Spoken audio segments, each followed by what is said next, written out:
성경 말씀 보겠습니다. 에스겔 16장 44절에서 52절까지 교독하겠습니다. 44절에 무릇 속담하는 자가 이에 대하여 속담하기를 의미가 어떠하면 딸도 그렇다 하리라. 너는 그 남편과 자녀를 싫어한 어미의 딸이요 너는 그 남편과 자녀를 싫어한 형의 동생이로다. 너 어미는 해 사람이요 너 아비는 아모리 사람이며 네 형은 그 딸들과 함께 네 좌편에 거하는 사마리아요 네 아우는 그 딸들과 함께 네 우편에 거하는 소돔이라. 너가 그들의 행위대로만 행치 아니하며 그 가정한 대로만 행치 아니하고 그것을 적게 여겨서 너 모든 행위가 그보다 더욱 부패하였도다. 나 주 여호와가 말하노라. 내가 나의 삶을 두고 맹세하노니 네 아우 소돔 곧 그와 그 딸들은 너와 내 딸들의 행위가 행치 아니하였느니라. 너 아우 소돔의 죄악은 이러하니 그와 그 딸들에게 교만함과 식물이 풍족함과 태평함이 있음이며 또 그가 가난하고 부유한 자를 도와주지 아니하며 그만하여 가정한 일을 내 앞에서 행하였습니다. 그러므로 내가 보고 곧 그들을 없이 하였느니라. 사마리아는 너 죄의 절반도 범치 아니하였느니라. 너가 그들보다 가정한 일을 심히 행한 고로 너희 가정한 행위로 너 형과 아우를 어렵게 하였느니라. 네가 네 형과 아우를 논단하였은즉 너도 네 수치를 담당할지라. 네가 그들보다 더욱 가정한 죄를 범함으로 그들이 너보다 의롭게 되었나니 네가 네 형과 아우를 의롭게 하였은즉 너는 놀라며 네 수치를 담당할지니라. 아멘. 아멘. 16장이 계속 진행이 됐는데 한마디로 하나님이 이스라엘 백성들을 규정하면서 이 창녀야 이렇게 말씀을 하십니다. 인간에게 있어서 음행, 음란 이런 행위들은 아주 수치스럽고 부끄러운 일이고 또 남들이 봤을 때에 정말 용서하기가 쉽지 않은 비난하기에 딱 좋은 그런 대상이 음행하는 자, 창녀, 음란한 자겠지요. 그런데 하나님께서 자기 사랑하는 백성을 향해서 네가 창녀다 이렇게 규정을 하시면서 계속해서 몰아붙입니다. 44절에서 무릇 속담하는 자가 네게 대하여 속담하기를 의미가 어떠하면 딸도 그러하다 하리라. 그 의미의 그 딸이다 이런 말이겠죠. 네. 너네 엄마가 그 딸이기 하더니만 니도 똑같네. 네 조상이 그런 범죄 하더니만 그 후손인 너희들도 하나도 다르지 않네. 이런 이야기를 주님께서 하셨습니다. 그런데 그 의미가 어떤 의미입니까? 45절에 너는 그 남편과 자녀를 싫어한 의미의 딸이요 너는 그 남편과 자녀를 싫어한 형의 동생이로다. 네 어미는 헷 사람이요 네 아비는 아모리 사람이며. 네가 너 엄마하고 꼭 닮았네 하면서 너 엄마가 어떤 사람이냐 하면 남편도 버리고 자녀도 버리고 지 마음대로 살아갔는데 또 네 언니도 하더니만 너도 똑같네 라고 말씀을 하고 있습니다. 지금 하나님께서 유다 지파를 향해서 에스겔 선지자를 통해서 하시는 말씀인데 이미 그 조상들이 하나님 보시기에 완악했기 때문에 계속해서 책망을 들었는데 너도 네 엄미의 딸이네. 너 엄마가 그렇다더니만 니도 똑같네 라고 하면서 어떤 모습? 남편도 버리고 자녀도 버리고 방탕하면서 살아갔던 자, 그게 바로 네 엄마의 모습이고 그게 또 네 모습이라는 겁니다.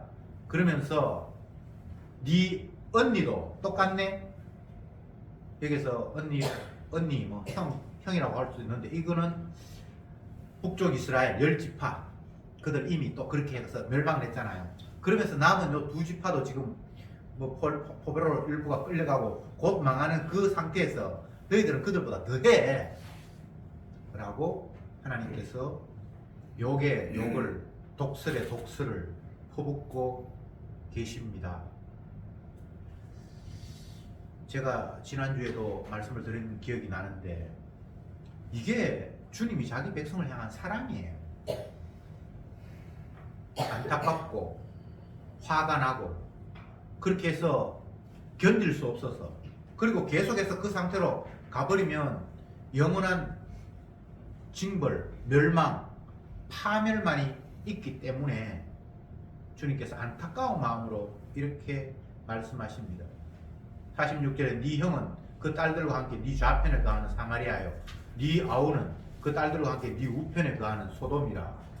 그래서 지금 유다를 향해서 네 형 북쪽 이스라엘 또 네 동생 저쪽에 멸망한 소돔, 그러니까 멸망한 사마리아의 모습, 멸망한 소돔의 모습, 그게 지금 유다 너희들의 모습이다라는 겁니다. 우리가 그냥 사마리아다 소돔이다 이렇게 얘기를 하니까 잘 감이 오질 않는데 이 에스겔이 기록될 이 당시에 사마리아의 모습은 어떤 모습이었는가 하면 북쪽의 수도였죠. 이스라엘의 수도였죠. 거기에는 이세벨과 음란이 그냥 가득 차 있었고 그리고 완전히 아수르에 의해서 지배를 받았는 완전히 멸망을 하고 없었는데 그 아수르가 그 이스라엘을 포로로 잡아가면서 몇몇 사람들을 남겨두고 그 땅을 이제 누군가가 뭐 농사 짓고 폐허가 되면 안 되니까 몇몇 사람들 노인들 뭐 장애인들 멀리 포로로 끌고 가야 될 가치가 없는 그런 사람들 일부 남겨두고 또 이쪽 저쪽에서 전쟁에서 포로로 잡아온 사람들 가운데 쓸만한 사람들을 그쪽으로 유배시켜서 강제로 우리나라도 뭐 이렇게 사할린으로 유배 갔다든지 뭐 그렇게 했잖아요.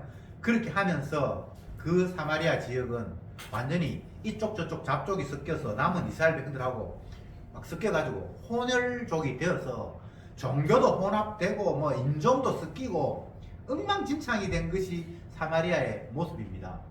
나중에 예수님의 시대까지 와도 사마리아 사람들을 이방인이라고 손가락질하면서 유대인들은 그 지역 지나가는 것마저도 기분 나쁘다고 하면서 뺑 둘러서 가고 했던 그것이 이때부터 벌써 하나님 앞에 저주를 받아서 혼혈족이 이곳저곳 섞여 살고 온갖 이방 잡종 종교들이 그 안에 우글거리는 그런 모습이 사마리아.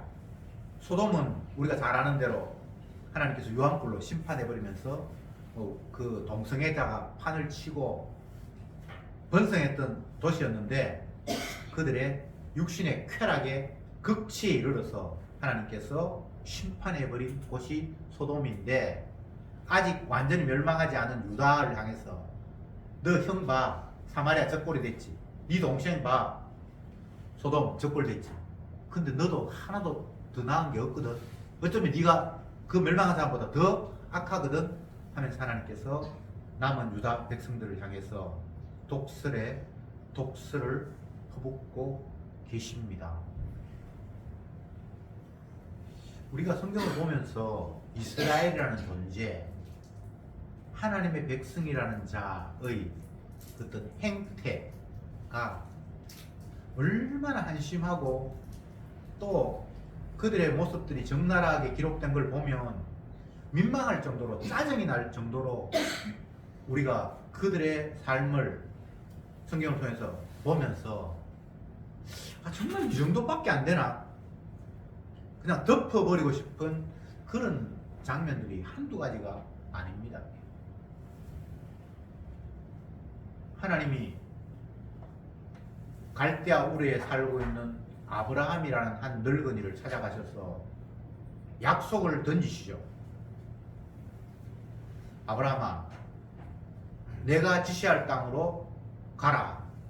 그래서 그곳에서 네 후손이 번창할 것이고 그 후손을 통해서 나라를 이룰 것이고 그 후손을 통해서 모든 사람 만민이 복을 받도록 내가 계획했다. 이렇게 해서 아브라함이 하나님의 지시에 따라 가나안 땅으로 이주해 오면서 하나님의 약속이 펼쳐져서 후손이 생기고 그들이 이스라엘이 되고 하나님의 백성이잖아요. 그런데 그 후손들이 주님의 긍휼과 사랑 때문에 엄청난 혜택과 은혜와 긍휼을 입으면서 살아가는데 정작 그들의 삶은 포도주 먹고 사마리아 같고 우상 숭배하고 하나님 배반하고 인간으로서 할 짓을 도저히 이게 인간이 해야 할 일인가 생각될 정도의 일들을 계속해서 그들은 하고 살아갑니다. 이방인보다 훨씬 못해요. 오늘 본문에 나타난 네가 네 형 사마리아보다 네 아우 소돔보다 네가 더 악하다 이렇게 이야기를 하고 있는데 이게 과장법이 아니고 실제로 그래요. 이스라엘이 하나님의 긍휼과 사랑으로 성전을 짓는데 얼마나 아름답게 화려하게 멋있게 주님의 이름이 있는 곳을 성전으로 그렇게 지었습니까? 그런데 얼마 못 가서 그 성전 지은 솔로몬이 이방 여자와 결혼하면서 이방 여자의 신을 그 성전 안에 같이 세워놓고 그러니까 성전이 주님의 이름이 있는 곳이 아니라 잡신이 모여있는 그런 곳이 되어버렸어요. 제가 옛날에 신학대학원 다니면서 그 별명이 있어요. 신학대학원 이름이 총신대학원이었는데 총신이라는 말이 온갖 잡신이 다 있다.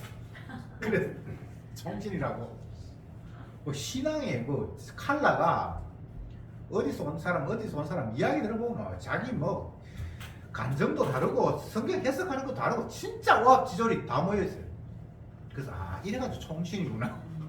우리끼리 졸업하면서 그런 이야기를 했는데 그 학생들의 면면을 보면 어떤 사람은 맨날 학교 뒷산에 가가지고 매일 기도한 사람 있고 어떤 사람은 도산에 앉아서 매일 공부한 사람 있고 어떤 사람은 탁구장에 가가지고 맨날 탁구 치고 헬스장에 가가지고 헬스하고 이렇게 분류가 아주 총천연색으로 다양했어요.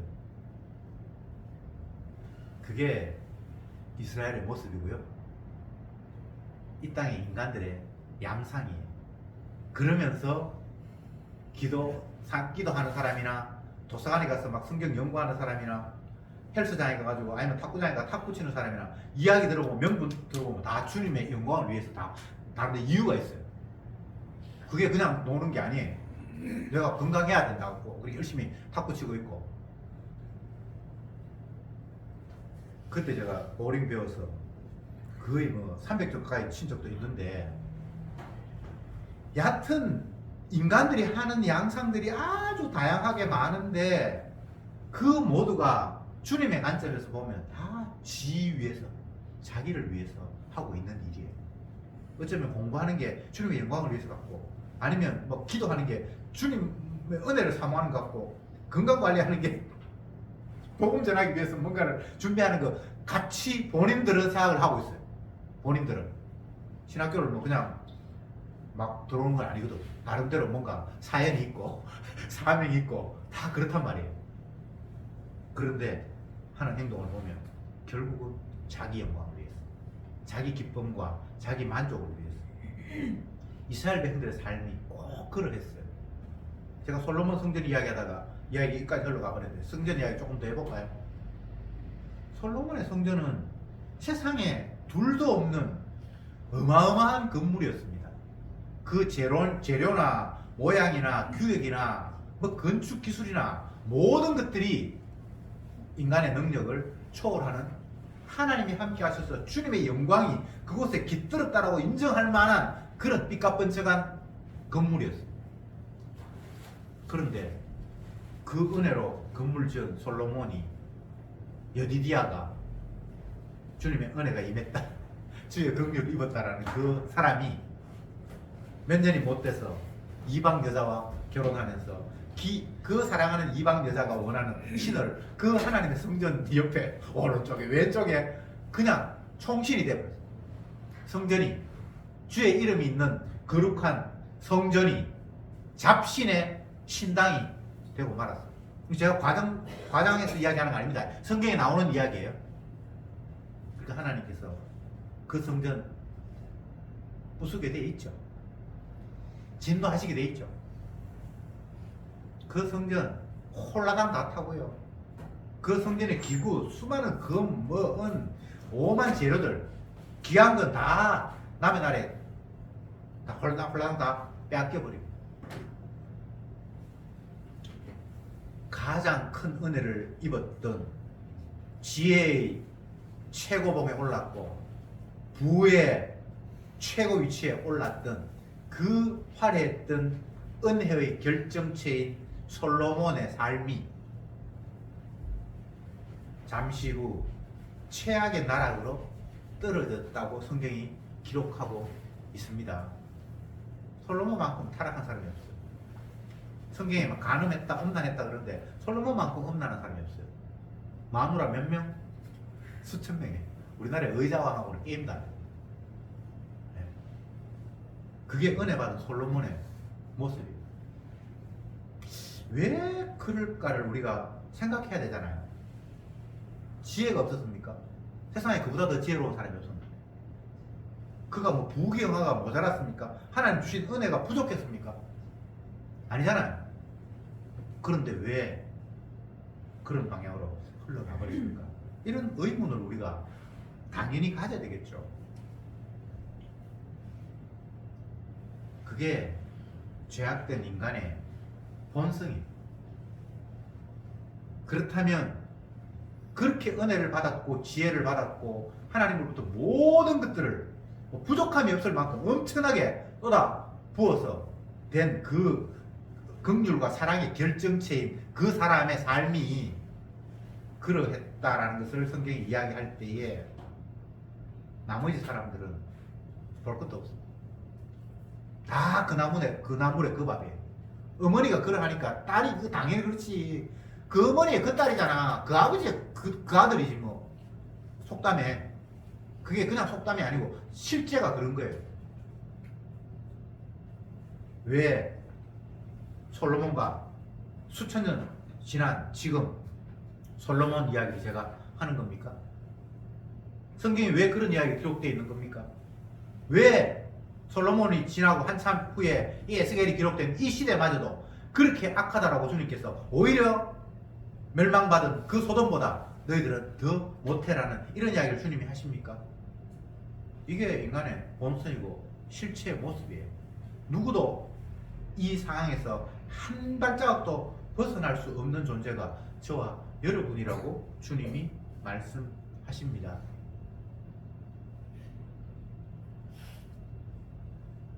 주님이 우리를 규정하시고 평가하신 평가는 결코 과장이 아닙니다. 그게 액면 그대로예요. 그게 사실이에요. 그런데 과연 우리가 나 자신을 주님이 나를 규정하듯이 이렇게 규정하고 있는가?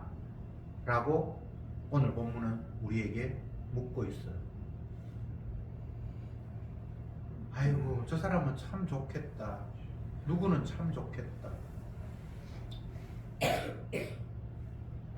무엇을 근거로 그 사람이 좋다라고 평가를 하는 겁니까? 이게 주님의 가치의 바탕에서 하나님의 말씀에 근거해서 저 사람 참 좋겠다라고 말하면 그 말이 의미가 있게 들리겠죠? 그런데 하나님의 말씀의 바탕으로 해서 그거 좋은 거 아니잖아요. 그냥 내 육신의 관점에서 정말 좋겠다, 부럽다. 날마다 우리는 그렇게 침을 흘리면서 살아요. 이 오늘 본문에 나타난 유다가 그렇게 살아갔다고 주님이 고발하고 있어요. 이게 우리의 실상입니다. 왜 주님이 자꾸 이런 이야기를 하시는가? 그 이유는 다름이 아니라 우리가 우리의 실상을 모르고 살아가기 때문입니다. 나 좀 괜찮아요. 나 그냥 멀쩡해요. 그 정도는 아니에요. 라고 나는 내 스스로를 계속해서 거짓 포장하면서 나를 내세우고 있습니다. 주님 보실 때 이거 황당한 거예요. 엄청나게 더러운데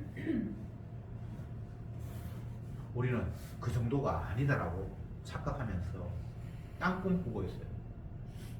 그러니까 우리가 우리의 실상을 알지 못한 상태 속에서는 어떤 문제도 해결될 기미가 없습니다. 내가 나를 아는 것에부터 출발이 되어야만 그 이후에 뭔가 바른 궤도에 들어갈 수가 있는 거예요. 내가 누군지도 모르면서 하나님은 이런 분이잖아. 그게 있을 수가 없거든요.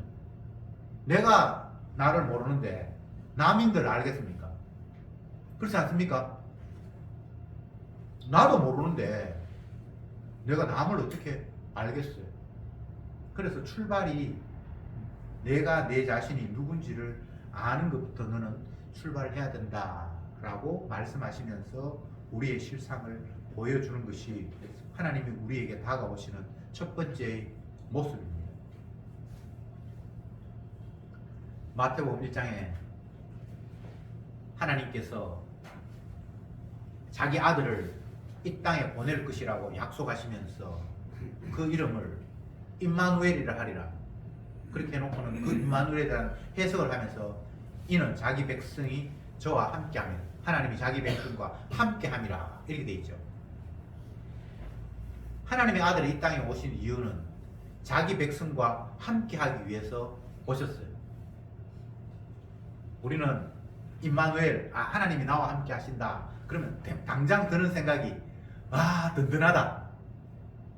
나는 약하지만 강하신 하나님이 나와 함께 하시면 이제 내가 걱정 없겠네라는 이런 생각을 하죠. 근데 그거 완전히 착각이에요. 하나님이 나와 함께 하시면 우리가 우리의 본색이 확 다 까발려져 버립니다. 어떻게? 우리를 정확하게 지적을 하시니까요. 하나님이 임마누엘 하시니까 지금 이들이 사마리아보다도 못하고 소돔보다 못하고 너희들 상여다라고 지금 이렇게 됐잖아요. 이게 임마누엘의 모습이거든요. 하나님이 찾아오시지 않으면 이거 몰라요. 찾아오면 이렇게 돼요. 하나님이 우리와 함께 하시면 우리의 모든 죄들이 너는 태생부터 넌 걸러먹었어. 너는 생각하는 것부터 어릴 때부터 악해. 네 마음에서 나오는 건 악한 생각과 음란 이런 것밖에 없어.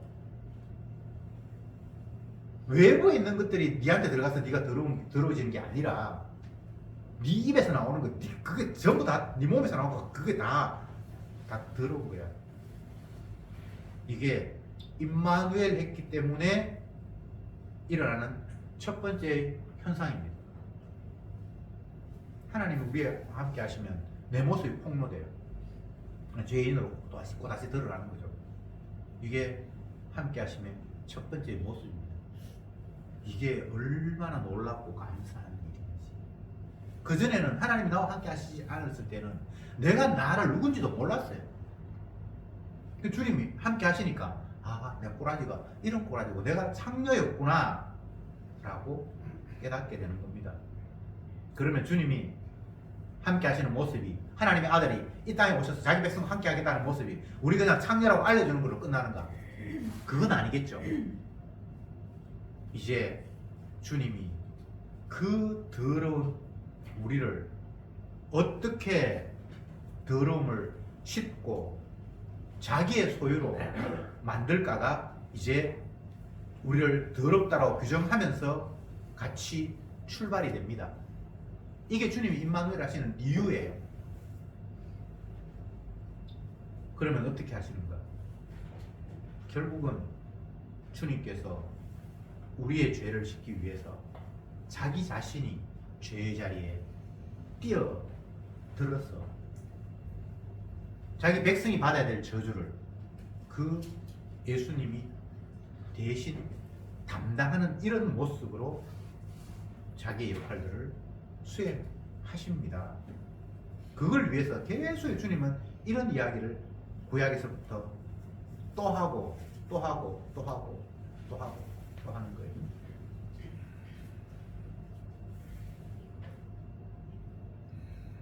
구약에 여러 성경 구절들이 있지만 기억나는 것 중에 하나가 사사기를 보면 그때에 이스라엘에 왕이 없으므로 각자 자기의 소견에 옳은 대로 행하였더라. 이게 중간에도 한번 나타나고 끝에도 그 표현이 나타나요. 근데 사사시대의 결론이 그때 하나님이 없어서 없는 게 아니고 이스라엘 백성들의 마음속에 하나님이 없기 때문에 각자 지 소견에 옳은 대로 지가 하나님 되가 지가 결정하면서 살았다는 거예요. 이사야 53장에는 이스라엘 백성들이 그릇 행하여 각기 제 길로 갔다 이렇게 되어 있어요. 각기 제 길로 갔다. 그릇 행하여 제대로 행해서 바른 길로 간 게 아니고 그릇 행해서 지 멋대로 갔다는 거예요. 이 두 구절들이 제가 이해하기로는 구약에서는 가장 인간의 실상을 정확하게 표현하는 구절이다. 저는 그렇게 생각이 들어집니다. 인간은 다 각자 자기 소견대로 행해요. 근데 그 소견대로 행하는 모습이 어떤 모습입니까? 그릇 행하여 각기 제 길로 가는 거예요. 지가 판단해서 옳다고 생각했는데 그게 그릇 행해서 엉뚱한 길로 가는 길을 인간은 바른 길로 갈 수가 없어요. 제가 개걸음 이야기를 많이 했는데 그 홍게, 빵게 걔네들은 걸어가면서 앞으로 안 가요. 옆으로 가잖아요. 그게 인간의 소견이 그런 거예요. 자기는 이게 바른 길이라고 가는데 개걸음을 걷는 거예요. 그게 각자 지 소견에 오른 대로 그릇 행하여 지갈 길로 가는 모습이에요. 구약의 이스라엘이 그러했고 이스라엘이 그러했다라면 이스라엘 택한 백성이 아닌 나머지 이방 나라 사람들은 볼 것도 없고 신약시대에 예수님의 12제자가 각기 제 길로 갔다면 나머지 제자 아닌 사람은 볼 것도 없고 이게 성경의 이야기입니다. 그런데 이 이야기가 임마누엘 이 말씀으로 찾아오지 않은 사람한테는 이 말 자체가 해당사항이 없습니다. 뭐 그 사람들은 뭐 하나님께서 너희 창녀야 우상숭배서 너희들 음란해 또 그 사람들 귀에는 아무 상관이 없어요. 자기는 예수님이 자기 남편이 아니기 때문에 그 말을 해도 전혀 거기에 문제성을 느낄 수가 없어요. 이게 아픔이 되고 가시처럼 들리고 하는 사람은 정말 주님의 신부가 된 사람만이 그 말이 가시처럼 느껴져요. 그러니까 이게 얼마나 귀한 은혜인지 쉽게 이야기하면 하나님이 함께 하심의 증거가 된다 이렇게 말씀드릴 수 있습니다. 우리가 항상 예수 죽인 것을 몸에 짊어지도록 하셨어요. 성도에게 하는 이야기입니다. 우리가 항상 예수 죽인 것을 몸에 짊어지게. 왜? 예수의 생명이 그 몸을 통해서 확 피어나게 하기 위해서. 우리가 죄인이 안 되면 죄를 위해서 피 흘리신 예수님의 그 공로가 드러나야 할 그런 공간이 없어요. 그래서 주님은 우리를 죄인으로 만드셨고 죄가 솟아나도록 하셨고 그러면서 너는 내 백성이기에 내 핏값으로 너를 샀기에 너는 이제 내 것이 되었어 라고 이야기함으로 말미암아 계속해서 우리에게는 죄가 용서치듯이 솟아나고 그러면서 주님이 내가 네 생명값 대신해서 피 흘렸다라는 그 사실이 같이 동반해서 용수돈처럼 샘물이 솟아나도록 하는 이런 것이 주님의 구원 작업이에요. 주님의 언약 이루심의 과정이에요. 이걸 위해서 저와 여러분들은 하나님 앞에 재료로 되고 있어. 그래서 사도들은, 구약의 선지자들은 이 사실을 백성에게 이야기하기 이전에 본인 스스로가 그런 존재인 줄 알아요. 에스겔이 유다 백성들 향해서 이 창녀들아, 이 마귀 새끼들아, 이 음란한 자들아 라고 이야기하면서 자기 자신을 그 안에 포함을 시켜요. 자기 빼고 이 나쁜 놈 이렇게 이야기하는 게 아니라, 다윗이 뭐라고 이야기합니까? 모친이 제주교수님 돼서 내한테 죄밖에 안 나온다. 사도 바울이 복음을 전하면서 성도들 향해서 신앙생활 똑바로 해, 이 나쁜 놈들아 이렇게 말하기 이전에 죄인 중에 내가 괴수입니다 라고 하면서 그 화살들이 또 자기 백성을 향해서 쏟아지고 있지요. 우리는 이 하나님의 말씀 앞에 얼마나 이 사실이 감격스럽고 기쁘고 찬양해야 할 일인지를 날마다 깨달아야 됩니다. 성경 읽어도 단 한 군데도 우리에게 뭐 좋은 이야기 하는 게 없습니다. 구더기 인생들, 소보다도 못하고 나귀보다도 못한 놈들, 소는 임자를 알고 나귀는 부유를 알고 주인의 부유를 알고 너희는 나를 못했다. 그 어떤 구절도 주님이 우리를 향해서 너 참 훌륭하구나 라고 말한 적이 없습니다. 그리고 훌륭하지 않아요. 훌륭하게 되려고 생각 자체를 하지 마세요. 자녀들한테 훌륭한 사람이 되어라 그런 말 하지 마세요. 주님의 사랑 앞에 우리가 얼마나 완악한지를 네가 삶의 현장을 통해서 깨달았으면 좋겠다 이렇게 얘기를 해야 말이 맞지. 너는 이 사회에서 존경받는 훌륭한 인물이 되어라.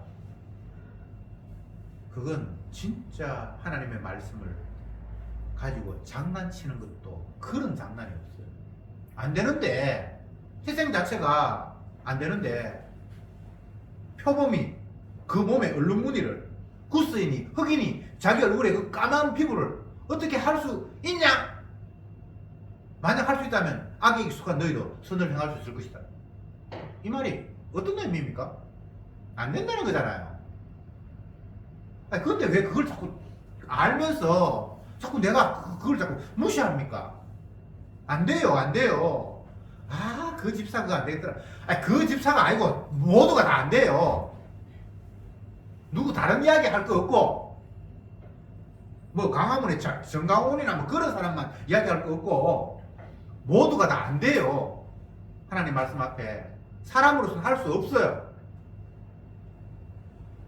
근데 이 이야기가 임마누엘을 하는 사람, 하나님이 동행하는 사람한테는 이게 은혜로 와닿는데, 그렇지 않은 사람한테는 그 이야기가 하나님 말씀이 아무 의미 없는 메아리로 그냥 막 공중에 까마귀 지나가면서 까까까 하는 그런 소리처럼 그냥 흘려 버릴 수밖에 없어요.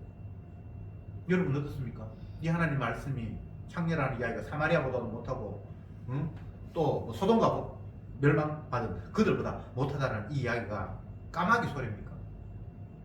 내 모습을 들여다보면 부인할 수가 없잖아요. 주님 사랑, 거짓말도 그런 거짓말이 있습니까? 언제 주님 사랑한 적 있습니까? 주를 사랑하는 자는 저주를 받을지어다. 그 말이 무서워서 내가 주님 사랑 안 합니다라고 말하기가 너무 두려운 거예요. 근데 주님 사랑 안 하잖아요. 언제 주님 사랑한 적 있습니까? 앞으로도 주님 사랑할 가능성이 없어요. 그래서 저주가 합당한 거예요. 그래서 주님이 십자가를 지실 수밖에 없었어요. 왜? 자기 백성을 죄에서 건져야 되기 때문에, 그 죄에서 깨끗하게 만들어야 할 책임을 아들이신 예수님이 아버지로부터 숙제를 물려받았기 때문에 그들을 뭐 해초리 때려가지고 이제 정신 차리게 해서 바르게 살게 하고 그런 방법이 안 돼요. 아무리 두드리 맞아도 이스라엘 백성들이 회개하지 않잖아요. 맞죠? 구약에 뭐 보면 알잖아요. 그러면 그게 그 사람들의 모습이 아니고 우리가 맞잖아요. 우리가 뭐 사업 하나님 망하게 하고 자녀 벌 주고 뭐 그렇게 한다고 해서 우리가 인간 달라지지 않습니다. 표범이 그 몸의 반점을, 흑인이 그 얼굴의 피부를 어떻게 할 수 있냐? 못하잖아요. 우리가 흑인이고 우리가 몸에 반점이 있는 그런 죄인이잖아요. 어떻게 할 수가 없어요. 그래서 하나님의 아들이 자기가 나선 거예요. 사람으로서는 할 수 없는 일을 하나님이 하셨다는 겁니다. 그러니까 이게 성경의 이야기인데 왜 자꾸 그 이야기 말고 다른 이야기를 자꾸 우리가 관심을 갖습니까? 내가 어떻게 하면 좀 이 세상에서 행복할 수 있습니까? 어떻게 하면 천국 갑니까? 어떻게 하면 내 아들 뭐 하나님이 이야기하신 이 많은 이야기 가운데 자꾸 다른 이야기로 개걸음을 자꾸 빠져가는 거예요. 그게 주의 영으로 인도함을 받는 자가 아니라 육에 이끌려가는 진짜 불행한 사람이에요. 영의 인도함을 받는 사람은 그런 모습이 아니라, 그래 내가 이러했기 때문에 예수님께서 십자가에 대신해서 피를 흘려야만 했구나라는 쪽으로 우리가 마음이 끌려가도록 되어 있어요. 그래서 더 이상 내가 어떻다, 나를 어떻게 해달라라는 그런 말이 나오는 것이 아니라 내 꼬라지 보면서 죄인이라는 사실을 그냥 확인하고, 그러면서 주님의 대속의 피의 능력이 얼마나 엄청난 일이기에 우리의 지난 죄를 씻는 것뿐만 아니라 앞으로 짓는 죄까지도 완벽하게 다 깨끗하게 하셔서 그리스도 예수 안에 있는 자에게는 결코 정죄함이 없느니라는 그 주님의 선언이 기쁨으로 아멘으로 찬양되게 하시는 이 놀라운 능력, 그게 주님께서 영광 받으시면서 임마누엘 하시는 결과예요. 그것 외에 다른 거 기대하는 거, 그건 다 마귀의 장난이에요.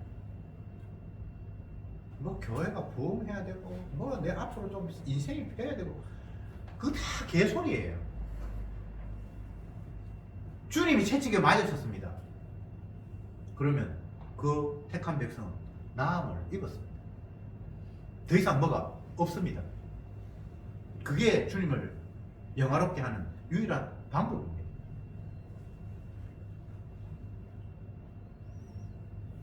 내가 어떻게 돼야 된다, 그런 생각은 마귀가 심어준 거예요. 내가 어떻게 되는 게 없어요. 주께서 십자가 지심으로 이미 사망에서 생명으로 옮겨놨습니다. 더 이상 정죄 없는 함이 없는 세계 안에 집어넣었습니다. 그러니까 그곳에서는 내 완악함들이, 예수님께서 우리에게 항상 예수 죽인 것을 몸에 짊어지게 하셨으니까 완악한 것을 날마다 들추어내면서 보게 하시고, 그리고 주님의 보혈의 피의 능력이 이 완악한 자를 씻었구나라는 그것이 보여지는 것. 그거 두 개 말고는 더 이상 뭐 볼 것도 없고 더 이상 다른 게 보이면 안 돼요. 내 죄가 보여야 되고 주님의 십자가의 보혈의 능력이 보여야 되고, 그거 말고 다른 거는 다 헛것입니다. 기도합시다. 주님, 이스라엘을 향해서 창녀라고 말씀하셨고, 그 죄악의 모습이 사마리아보다도 소돔보다도 더 악하다라고 말씀하심이 주님이 우리와 함께 하심의 증거인 줄 믿습니다. 주님이 함께 하시지 않았다면 어떻게 내 모습이 이런 것인가를 알 수 있었겠습니까? 우리는 삶의 현장 속에서 하나님의 말씀을 비추어 볼 때 그 어느 한순간도 창녀 아닌 적이 없었고 음행 안 한 적이 없었고 우상 숭배가 없었던 적이 없었음을 알려주시니 참으로 감사합니다. 주를 사랑하지 않는 자는 저주를 받을지어다라고 말씀하셨는데, 그것이 그냥 지나가는 말씀이 아니라 살아있는 하나님의 말씀, 영원히 변하지 않는 말씀임을 저들은 믿습니다. 그러기에 범죄한 우리가, 주님을 사랑하지 않은 우리가 저주가 당연하다는 것 또한 인정할 수밖에 없습니다. 이런 상태 속에서 주께서 네가 받을 저주 내가 십자가에서 받았다라고 선언하시면서 결코 그리스도 예수 안에 있는 너는 정죄함이 없다고 선언하신 것이 주님의 약속이었습니다. 이 약속 외에 도대체 무엇이 참이기에 우리가 그곳에 마음이 휘둘리면서 빼앗깁니까? 제발 약속 아닌 것에 휘둘리지 않게 오로지 주님의 약속 안에서 약속만 바라보면서 감사, 찬송할 수 있게 주여 인도하옵소서. 예수님의 이름으로 기도드립니다. 아멘.